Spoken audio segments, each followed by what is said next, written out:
Bonsoir à tous et bienvenue dans ce flash d'information. Promouvoir l'hygiène publique, notamment à proximité des centres de santé communautaires, demeure une nécessité majeure. Ces espaces de santé sont parfois des points insalubres, mettant à mal la santé des populations. Nos équipes ont donc sillonné les communes d'Abobo et de Yopougon pour un état des lieux. Le constat avec Yacouba Koulibaly. La présence des magasins sur le long de la clôture arrière du centre de santé communautaire de Ouassakara dans la commune de Yopougon. Un passage intérieur du centre sanitaire qui offre une fière allure. Des dispositifs de lavage des mains, des affiches invitant à maintenir les lieux propres. C'est le décor qu'offre le centre de santé communautaire de Ouassakara. Clément Ouattara est le président du conseil d'administration du centre. L'hygiène rime avec le quotidien de l'homme. Il confie les stratégies mises en place pour le maintien de l'hygiène dans l'établissement. Pour notre établissement sanitaire, vous savez que la santé d'abord commence par l'hygiène. Vous verrez aussi l'organisation que nous avons mis en place ici. Les parents des malades, ils ont un prio également pour eux, parce qu'ils ne sont pas malades. L'État nous donne une infrastructure que nous devons gérer nous-mêmes. Nous descendons souvent dans la communauté pour leur apprendre comment être propre chez eux.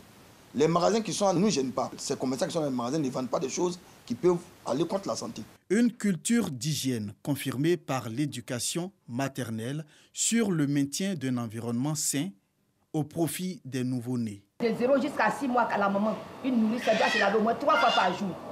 Ça, on appelle ça la communication. Ça, c'est pas dans cette salle-là. Ici, là, quand on se retrouve ici, c'est pour préparer. Donc l'hygiène est très, très importante, surtout pour la maman qui vient d'accoucher. Commerçants et parents de patients ont des avis partagés autour de la question de l'hygiène. Les trucs qu'ils font, ce n'est pas les trucs, ça salit. Quand on est propre, ces jours-là, on voit. Chaque matin, quand on vient, avant de partir, on nettoie le coin. Quand on nettoie, on met ça dans le sac, on va jeter ça dans les ordures. Il y a une poubelle en bas là-bas. On va jeter ça là-bas. Là, peut-être quelqu'un peut venir, c'est dans les devants d'un hôpital. Souvent, tu viens, il y a un peu de ordures, et puis on balaye encore pour rendre le coin propre. D'abord, l'accueil est bien et la propriété.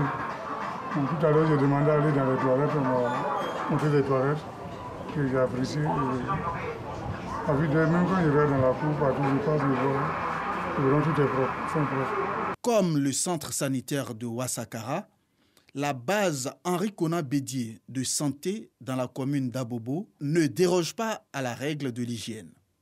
Aurélienne Seri, médecin-chef, livre les dispositions hygiéniques prises ici. Nous avons créé un comité d'hygiène dirigé par un médecin. Ce comité d'hygiène va en formation. Ils sont coachés, ils sont formés. Surtout avec l'avènement de la Covid. Il y a au moins 17 agents ici, y compris tous les vigiles, tout le monde a été formé à l'hygiène à l'Institut de santé publique d'Agamé. Quand ça arrive le matin, on regarde partout, on fouille partout pour voir si tout est propre et net.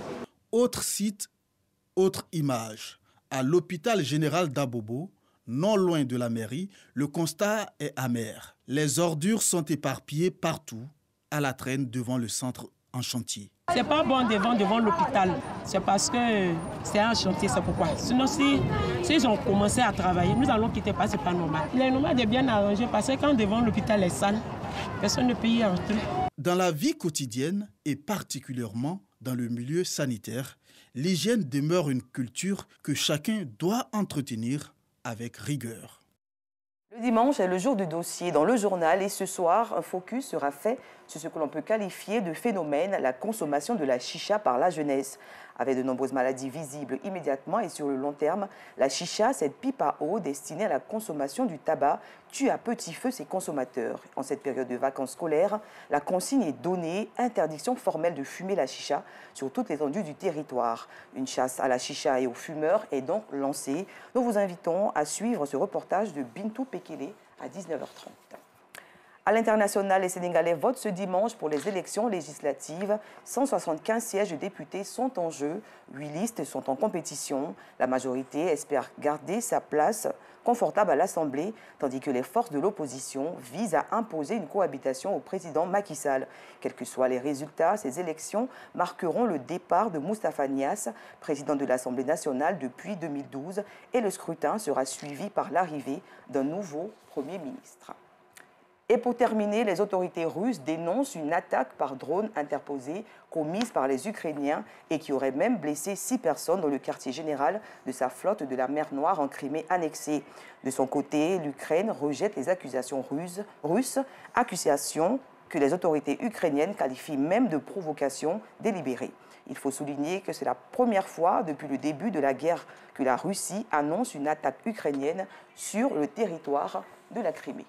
Fin de ce flash, je vous donne rendez-vous à 19h30.